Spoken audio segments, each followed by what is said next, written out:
Well, making my lunch today, decided to have a Reuben sandwich. And the first thing you need is to make some French dressing. I don't know why it's called French dressing, but it's basically in this case, it's just enough for one. So I have 2 tablespoons of uh, mayonnaise, 1 tablespoon of ketchup,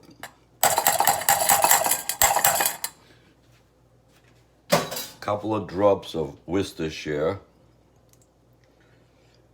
a pinch of paprika, and some black pepper.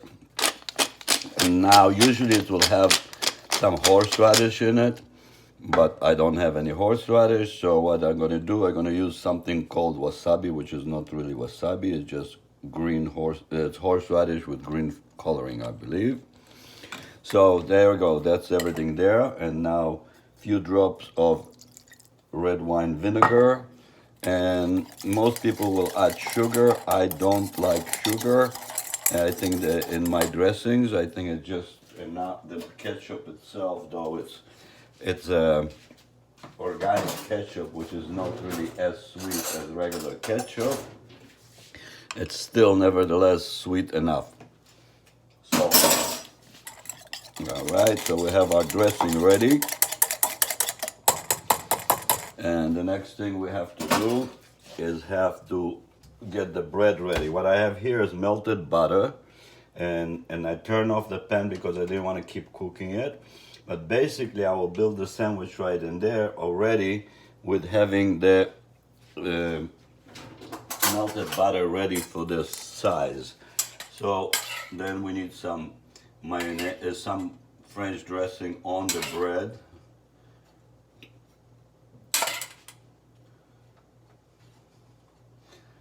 You spread it nicely, and then the next thing you need is Swiss cheese to cover that. And the pan is now on medium heat, so I have the time to build the sandwich here. So the Swiss cheese goes there.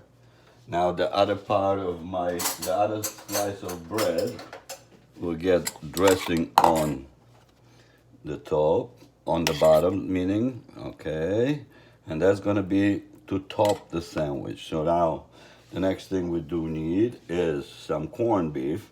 So this is corned beef that I bought a few weeks ago at Trader Joe's. I had it for dinner the other day, and now I'm gonna cut it and slice it as thinly as I can.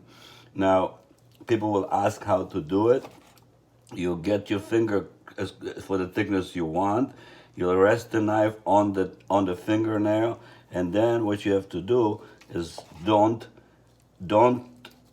force the knife. Just use it as slice it as a saw. If you notice that I'm moving the knife constantly through the meat, so you can see the slices are very nice and thin. So then the meat goes on top of my Swiss cheese, and right here I have with me sauerkraut. This is a sauerkraut that I made. It's a red cabbage sauerkraut, which adds an additional nutritious element to this. As you all know, the more color in the vegetable, the more vitamins it contains. So here we go. So this is my sauerkraut.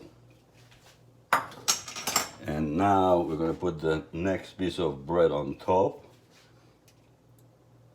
And I have my handy steak weight goes on top. And all we have to do now is wait for it to toast.